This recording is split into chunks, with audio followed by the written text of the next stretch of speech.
Thank you, Paul, very much, and thanks to all the panelists, and thanks very much to you for coming. And I suppose my paper takes off from a couple of larger points that Professor Colley made in her paper. One is that in an era of imperial warfare and revolution in the late 18th century, politicians were forced to discover new ways of representing and constituting empire. And the second point that she made, which is very relevant to this paper, is that in the British case, Magna Carta remained a kind of iconic reference point for domestic and imperial politicians in Britain as they sought to re-represent their empire at a moment of imperial expansion in Asia. So my point of entry today is Edmund Burke's statement that the two bills for the reform of the East India Company that were presented to Parliament in November 1783, that are usually known as Fox's India Bills, should be considered as the Magna Charta of Hindostan. Whatever Burke said, the Great Charter, the Statute of Tallage, the Petition of Right, and the Declaration of Right are to Great Britain. These bills are for the people of India. For Burke, Magna Carta and the other great covenants of English history were not only part of the entailed inheritance of English liberties, but also a reference point in campaigns for extending constitutional protections to overseas territories, including India. Ironically, Burke's famous speech in the House of Commons, from which I've just quoted, has been far more studied than the bills themselves, Fox's East India Bills, which failed to pass into law. So what I want to do here is to reconsider these bills as an interesting road not taken in British imperial history, a blueprint for an alternative form of empire in which the colonial state and its Indian subjects would be brought under the closer protection of the British Parliament. Burke tended to reach for the sacred cow of Magna Carta in his most important parliamentary speeches, but he always deployed it with considerable analytical rigor.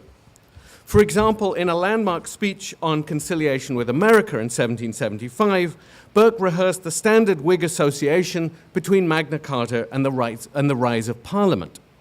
If Magna Carta, he argued, did not give us originally the House of Commons, it gave us at least a House of Commons of weight and consequence.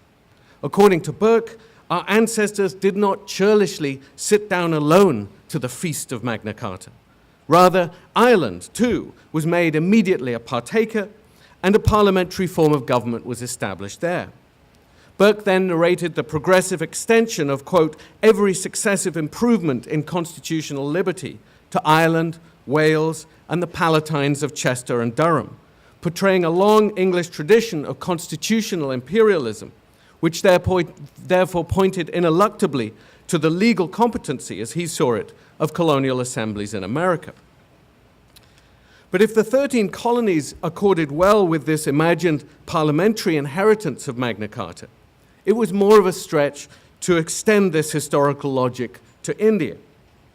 As Burke became embroiled in the politics of India in the 1770s, he imbibed the contemporary conventional wisdom about governing India according to its own ancient constitution.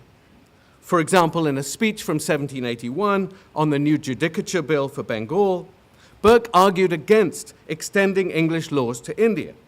A British government in India, he argued, must be established by consent. He uses the word consent here in an interesting way, which meant respecting the feelings, habits, and laws of the people, even if the Indian subjects, he wrote, were familiarized to a system of rule more despotic. Burke acknowledged, if only to reject at this point, the attractions of a more reformist vision of empire. It would be a task worthy of Great Britain, he allowed, to relieve those nations from the bonds of mental slavery. As the rich vein of recent scholarship on Burke's Indian writings has shown, around this time he gradually questioned conventional stereotypes about the despotic constitution of Asiatic government, emphasizing the virtuous tradition of moderate, law-abiding monarchy in India. But it's interesting, even as early as 1781, Burke's notion of a colonial despotism of consent seemed to allow not merely for the incorporation of Indian laws, but even for an active role of Indian subjects in determining what those laws were. Burke argued that if this Judicature Bill for Bengal failed, Parliament should deliberate on a more adequate plan, quote, the sense of the Indian people themselves might be collected, and a permanent system established founded on their consent. Like other contemporaries, Burke sometimes agonized at the apparent contradictions between a rule of military conquest in India and British ideas of political liberty. But as he absorbed the mass of materials collected by parliamentary investigations in the early 1780s, he began to consider how Parliament might extend greater protections to Indian subjects. One strand in his thought stressed what Peter Marshall has called the self-sufficiency of Indian society under its own forms of monarchy, which must be protected from rapacious British traders. Another strand, however, rendered Indian subjects peculiarly vulnerable to the oppressions of the East India Company because of recent disorders produced by the breakdown of the Mughal Empire, but also because of ingrained dispositions among Indians towards slavishness, shaped by the historical experience of oppression. Burke's Commons Select Committee often essayed an anxious ethnography of Indian constitutional difference. Native Indians, the first report of his committee suggested, had often responded to the company's tyranny by low intrigues rather than by a manly assertion of their rights, which was more characteristic, he thought, quote, of the boldness and openness of European manners. According to his ninth report, the company were, quote, ruling over a people guarded by no distinct or well-ascertained privileges, whose languages, manners, and radical prejudices render not only redress, but even complaints on their part a matter of extreme difficulty. Burke's growing confidence in British Parliament's capacity to represent the oppressed Indian subjects, voicing the complaints that Indians themselves were apparently unable to express, was the animating background, I think, for Fox's India Bills of 1783.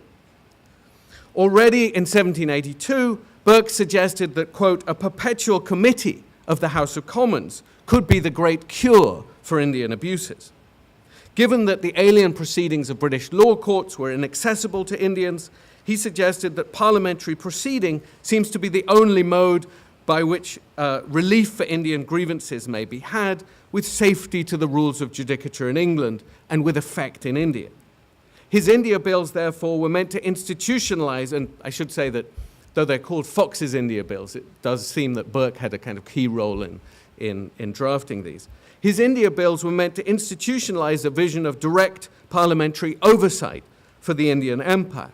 And the most startling provision of the bills was the replacement of the East India Company's directors with a body of 7 commissioners named in the bill, appointed for fixed 4-year terms, who would have full authority to appoint, remove, and direct the company's agents in India, and would themselves be answerable to Parliament.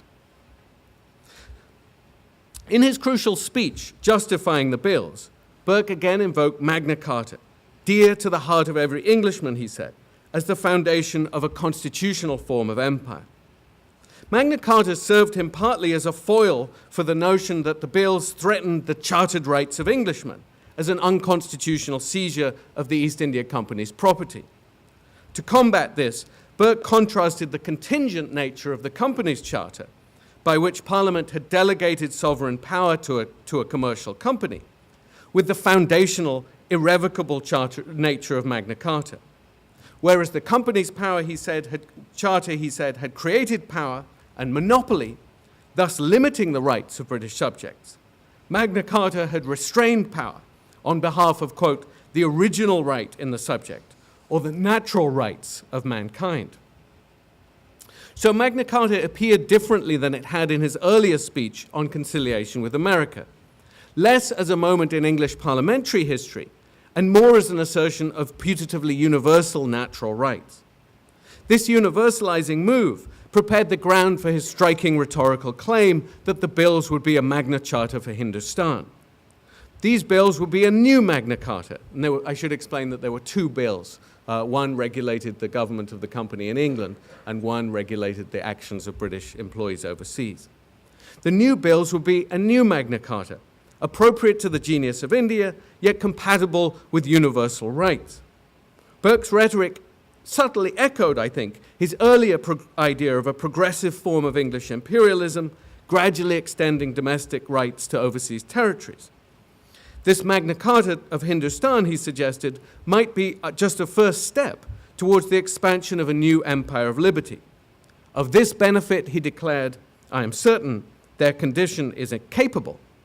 When I know that they are capable of more, my vote shall assuredly be for our giving to the full extent of their capacity for receiving. And this is a quote that was picked up by Frederick Whelan in his important study to suggest that there is a subtle kind of early form of liberal imperialism embedded here. Charles Fox seemed also to have deployed a precocious liberal imperial rhetoric in justifying his bills. One contemporary pamphlet by a former East India merchant, Joseph Price, reported on the glow of pleasure and hum of applause which buzzed through the House of Commons on your Fox declaring that your wish was to infuse that spirit of equality into the inhabitants of India, which was the pride of Englishmen. If these appeals to the spirit of liberty helped drum up support for the bills, which passed the House of Commons with a significant majority, they were ridiculed as cant and pomposity by its opponents. Joseph Price, reporting on the delirium induced by Fox's rhetoric, poured scorn on what he called this witchery of words. Is it possible, thought I, that these great English senators who I see before me, warmed with the fantastical idea of sending 40 pages of printed paper, 10,000 miles, to illuminate and infuse into the souls of 20 millions of Indians, yet have never thought of sending one comfort of relief to 1 million of poor innocent Africans doomed to the worst of slavery at 1/3 of the distance in our own sugar islands? Now, Fox's bills were defeated in the House of Lords after a dramatic and many thought unconstitutional intervention by the King. Yet it remains worthwhile to ask what alternative form of British Indian Empire was being envisaged in these 40 pages of printed paper. It's helpful, I think, to backtrack a few months to an earlier bill, also for the reform of the East India Company, presented by Henry Dundas. Dundas's proposal had focused mainly on reconstituting the company's administrative system in India itself, appointing a new governor-general who would be styled as a captain-general, who would unite the whole civil and military power of the company's territories in his own hands, and he would have power also to override his local council. The model here was the supposed Roman example of appointing all-powerful proconsuls in the colonies to provide a necessary check on potential abuses. Fox's bills, presented 6 months later, while sharing the premise of abuses in India, took a very different approach. He argued that the power granted to the Governor-General by Dundas were, quote, too great for the virtues of any single man. Fox's bills, therefore, rather than strengthening the local executive, were instead more radically designed to relocate the control over the company's government to the 7 commissioners under parliamentary authority. These commissioners would replace the directors, report regularly to Parliament, and enjoy full powers over the Indian Empire. The company's agents in India were enjoined to strict and faithful obedience to their orders. The executive powers of the Governor-General was weakened rather than strengthened. Like Dundas's bill, Fox's second India bill also laid down broad instructions to prevent abuses identified by Parliament. For example, disallowing offensive wars in India, abolishing internal monopolies, and instructing the company to protect the land rights of Indian proprietors. Burke came to believe that the company's directors were incapable of checking abuses in India because they were elected by the company's proprietors, who were themselves dominated by a corrupt confederacy of company servants in India. The new parliamentary commissioners would be kept rigorously aloof from the profits of empire, as they were forbidden from participating in any way in the company's trade.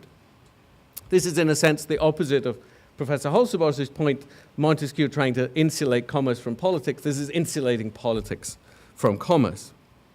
Appointed to 4-year terms, the new commissioners would play a much more active role in governing Indian territories. The lines of their activity was laid out clearly in the bill, which ordered the commissioners to make, quote, a speedy and effectual punishment of all offences committed in India. When any charge of corruption arose, the commissioners were obliged to examine it within 20 days and publicly record their decision on whether or not to record the accused official. Unlike the old directors, the commissioners were not supposed to use a system of secret ballot, but must enter into their public journals the reason for their votes. The new constitution of empire, therefore, would secure stricter control over different provinces from London, drawing on, quote, the uncorrupt public virtue of the representatives of England.